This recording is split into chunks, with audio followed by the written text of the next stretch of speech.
Hello, you wonderful people, and welcome to another episode of Crime Centric. This being a show where I talk about crime dramas that I watch. For today's episode, I'm going to talk about the latest episode of Nancy Drew. A lot of really interesting things went down in this episode, so let's break it down. Well, first and foremost, obviously, the first and most important thing in this episode is obviously, George's sister, Ted, we're picking up this story. And obviously, with her being missing, George doesn't want to go to, get the police involved or anything like that because his social services are going to get involved, and obviously her family's complicated as it is. Her mom's on a, kind of on a bender, on some booze trip or whatever with the harbor master is kind of what she was saying. So, obviously, under these circumstances, if they found Ted, they would basically, child services would take her. So, obviously, George's not trying to have her sister taken from her. So, because that would probably most likely lead to all her other siblings being taken from her, too. So, there's that whole situation.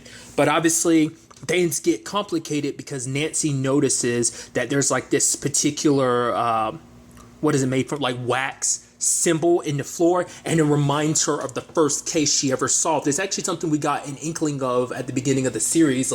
We got a little bit into the case, but now we kind of fully fledge out that particular case. It involves a dude named Nathan who had kidnapped a girl named Rose, and it was the first ever case that Nancy had solved. But this particular symbol was never released to the public. It was something only Nancy and the police were aware of. So it's okay, so maybe this Nathan dude is the one who took her. That, or at the very least, he's connected to all of this. So it's not that Ted's just gone. She's been kidnapped. So Nancy confronts Nathan. That was so interesting because the way he kind of paints it at first to be it wasn't me, you don't got the full story. So it made me think I guess maybe we're going, I wonder if it was going to be a thing of oh yeah, her first ever case, she got it wrong. I was thinking maybe that's the lane that we're going down. Totally not the case, because it turns out that obviously this episode has a bit of, obviously just because the show itself has that supernatural element to it, that basically Nathan was talking to this being named Simon, and obviously they piece it together that this is connected to a woman named Moira who had showed up there, and she has the same she has these same symbol tattoos on her hand like Nathan does.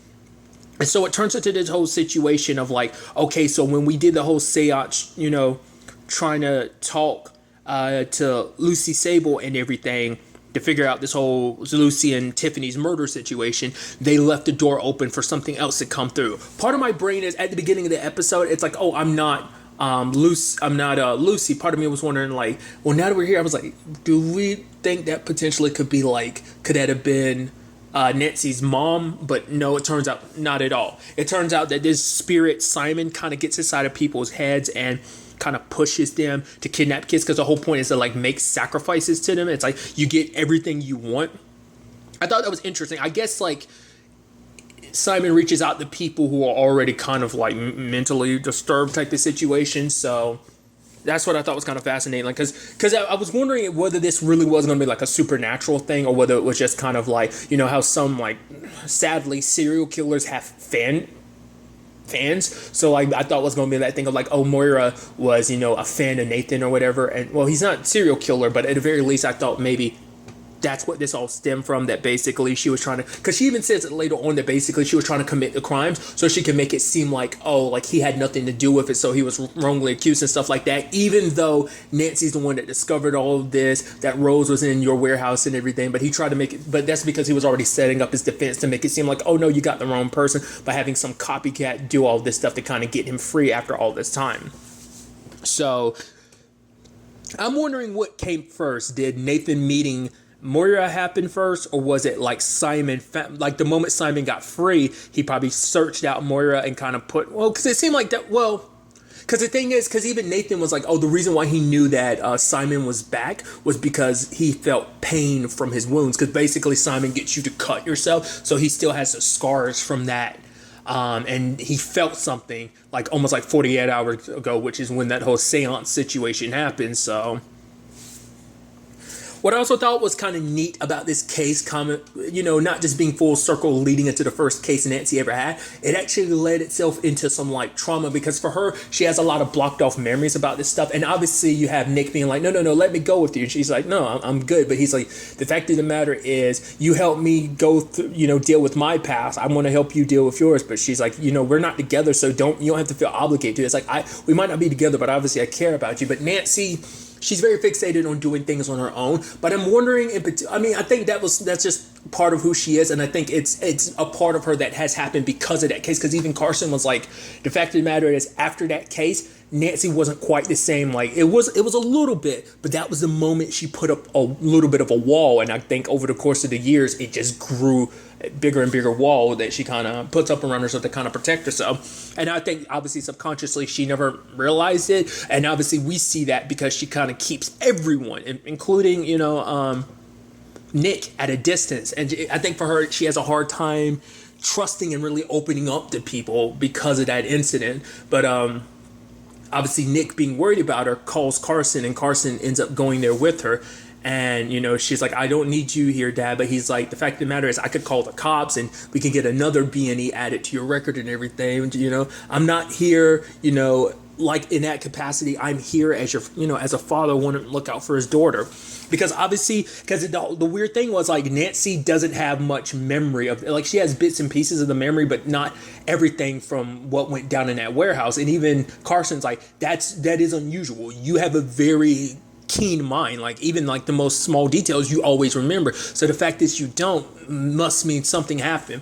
Obviously Nancy immediately attributes it to like, oh, it's the supernatural, because obviously she had talked to Rose, the girl she had saved all those years ago, and it turns out it's like, oh, like she was having dreams about the tall man, which obviously like them thinking like obviously it's this supernatural evil spirit that had come through. And Nancy starts remembering bit by bit, like maybe it wasn't a dream that Rose had, maybe it's like we both are remembering something that's so suppressed. And so she's thinking that Simon made it like that, but it turns out it's because of the trauma back then. Because Carson said that night after it was all said and done, Nancy was so calm, she was like, no, I'm fine. And she kept being like, I'm fine, like nothing's wrong. And it turned out the reason why is because she was scared at that moment. Like Nathan had chased after her, and she thought first, obviously she's a kid. I mean, I think anyone would think this, but definitely a kid would. It's like, I'm going to die. I'm never going to see my parents again. And that fear kind of created a block on her mind. Maybe it's, maybe Simon did something, but I think it's more so than anything. It's just the terror of just seeing Simon. Something, she can't quite explain. Hell, that might even be why she was so resistant to the supernatural. Might just because that deep-seated fear that she wasn't really remembering, that trauma kind of blocked it. Maybe that's kind of where her insistence that, the supernatural doesn't exist. I mean, to be fair, Carson kind of has that too, which is interesting considering everything they went through last episode with McGinnis, with the whole Ace situation. You'd think he'd be a little more open to it. But for him, he looks at it as like, there's no supernatural problem here. It's just, a psychological one, that there's trauma. But so it's hard to say whether it's one or the other. It could easily be a combination of the two that, led to that situation for Nancy. Which I'm not trying to say, obviously there was definitely a supernatural element to this, because the moment, Nancy destroyed like that altar to Simon and everything, both Moira and Nathan started bleeding heavily from their wounds from the scratches. So that was interesting. And obviously like it was a combination of like, because Nancy was like, oh, he made me forget. But it was more so because, once again, the fear of like, being scared that she was going to die that day. And I think, like I said, I'm not really sure that was 100% a supernatural cause. I think that was a psychological thing. Like I said, that's kind of, I guess, each their own, they kind of determine. But I just thought that was, interesting. And obviously, once again, it's like Carson's mind's definitely got to be open more, especially when all the candles lighting up like that, them seeing Simon. And obviously he's like, oh, I'm gonna get another kid. Like obviously, Nancy destroyed the shrine and everything, but the fact is he can always end up coming back. So I mean, I guess the shrine was kind of like his hold to this world. Like since the doorway was open, the shrine was there to kind of keep him in this world, but by destroying it, he got sent back. Or maybe it's just kind of he's out there in the wind. Maybe he doesn't have a foothold here like he did, but maybe he has a loose one. Because even Nathan was like, oh no, Simon isn't gone. The fact of the matter is this is going to come up again. So I'm wondering what shape or form that's going to look like. But like I said, I thought it was kind of neat. Like, obviously, this whole situation ended up helping Nancy grow, especially, like I said, the whole story coming full circle. I thought it was pretty neat, though, that the fact is, her dad being like, one, obviously, it's like, you don't have to like hold this on your own. Like, I'm here, don't feel like you need to just handle all this on your own. Like, basically, it's kind of like, I like that, obviously, despite everything, that their relationship in particular is mending. So I thought that was kind of a pretty neat element to it as well. They've also set up this other interesting thing where it seemed like, obviously, like, Nick is helping George look for Ted and everything. And I thought it was kind of neat where it's like George is talking about like Ted's super smart. The fact of the matter is she's going to be the first one to leave this town. It's like me, I'm kind of stuck here. And she kind of rags on her other two siblings a little bit. It's like, oh, no shots against them, but it's just, it is what it is. And she's got the crowbar in her hand. And I love Nick being like, I feel bad for whatever door ends up getting in your way.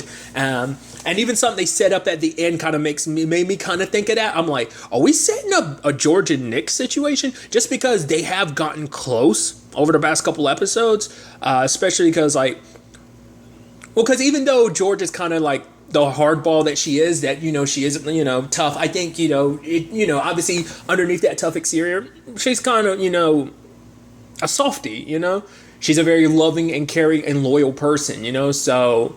I don't know. They're shaping that up to be like that, especially now that him and Nancy are no longer together. But part of you's like, oh, you want things to work out, but it's like, I don't know. Maybe things kind of work out for the best. I mean, obviously they've set up the whole potentially Nancy and Owen thing, so maybe it's kind of like, oh, everyone is happy and everything, So maybe not. But because I was almost half expecting like when George hugged him, I almost halfway expected her to kiss him, but I was like, oh, nothing happened. So I was like, oh, maybe I'm reading too much in this. But like at the end, like when they're kind of looking at each other, and Nancy's like, in a time for new beginnings, and I'm like, oh, so maybe they are heading in that direction. Because I just noticed that the fact is George and Nick were spending a lot of time together, like especially when Nancy was kind of cutting them all out of the investigation and stuff, kind of handling things on her own. Those two in particular were working very closely together, so that's where my mind immediately went.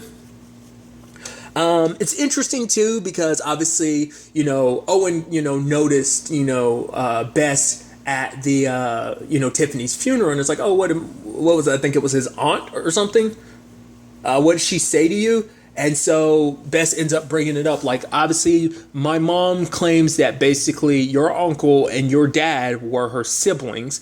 And the fact of the matter is that makes us cousins. But obviously, it's the whole thing of like, well, the fact is that, we've had plenty of people come into our lives trying to claim the Marvin fortune. So it's a thing of like, the fact is he was like, no, let's run another DNA test. I thought it was interesting. I was like, you're gonna cover this up. I thought it was gonna be that type of thing because it's like because it seems like Owen's a pretty good dude. I mean, there's always a possibility of the super hard turn, but the fact of the matter is he seems like a decent enough dude. So I was wondering if it was gonna be a setup thing. But at the end, we see like obviously like Bess got her results, and obviously Owen got the results that he ran from an independent person. So it's like, what connections in that regard, because obviously Bess has kind of been on her own for a very long time, so to have a family to kind of call her own, I mean, to be fair, the Marvins is probably a very particular family, much like the Hudsons, that they might not let just anyone join, especially because the fact of the matter is, because even Owen's like, my dad and my uncle didn't have a sister, but it's like,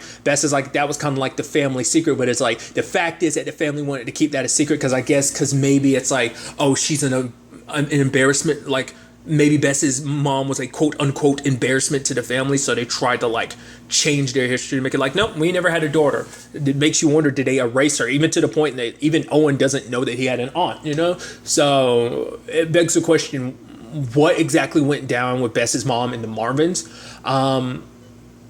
And that's the thing, would they even accept Bess, even if she is blood? Maybe Owen's like, she's one of us, but it's like, no, because of who her mom is, blah, blah, blah, blah. I'm sure there's something complicated there, but I'm curious to kind of dive into, that and figure out, what's that all about? I mean, it might even be a thing that maybe the Marvins end up finding out before Owen or Bess say anything, because they were like, oh, you ran a DNA test against it. It's like, no, cut that out. Type it. I don't know.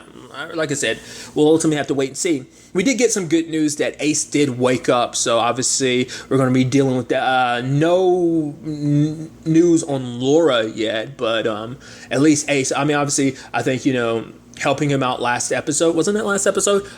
Kind of, probably helped out with the whole situation of pushing him in the right direction, of kind of helping with the healing process and everything. So I'm curious to see what Ace has to say going forward. What his story ends up becoming, like I said, it's especially considering depending on what Laura's whole situation potentially ends up being, But But obviously there can't be 100% happy ending, because obviously Karen was in Nancy's room and she read her diary, which that diary included all the evidence she had gathered that was stacked up against her dad. So Carson comes there later on.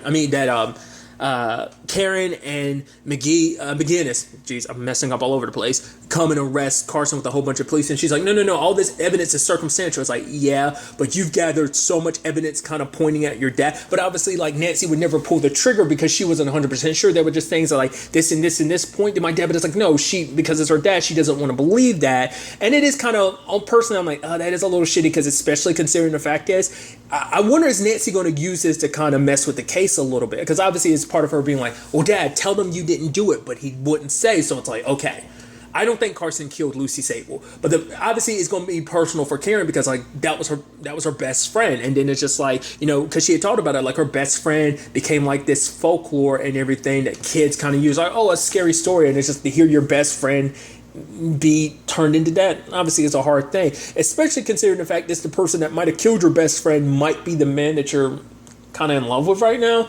Which I'm wondering, is Nancy going to use that to kind of overthrow the case? Because it's like, well, to be fair, you and my dad are in a relationship, so isn't that a conflict of interest type of situation? It probably, like, I'm curious, is that what Nancy's going to try and do? Like I said, probably maybe after she figures out whether or not her dad is guilty. She doesn't believe that he is, but the fact, despite everything, I think just because it's, as they mended their relationship, she does believe him, even though she was kind of confused. She wasn't really sure who to trust, but I think after this episode, she wanted to trust and believe in her dad.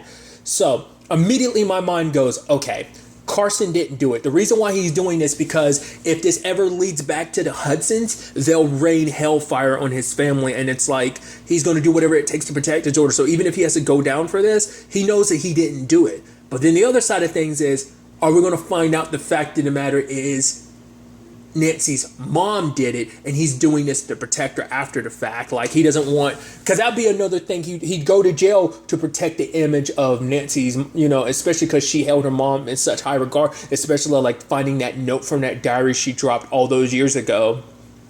A note from her mom, the whole like sweet thing of like, oh, like, where in heaven would you be? And it's like, was it like the northeast or whatever? And she drew her a map and everything. So, especially after that, like, I'm sure Carson would be reluctant to kind of, throw her mom under the bus after that. But, we'll ultimately have to wait and see. Like, because I'm always waiting for the shoe to drop. Because obviously, like, I keep bringing it up, Nancy's mom is connected to this somehow, but that's an angle of the story they're not ready to, like, touch yet. Especially Carson, because he doesn't want to drag, because obviously that was a woman he loved and she's gone now. Like, why tarnish her name? Especially why tarnish her image when she is such a, so important to Nancy. Like, why would I do that? So we'll ultimately have to wait and see where this investigation takes us going forward. Because obviously, there's a whole conversation of like, obviously Lucy and Tiffany's murders are connected too. So I don't think Carson had anything to do with Tiffany's murder. But like I said, we'll see.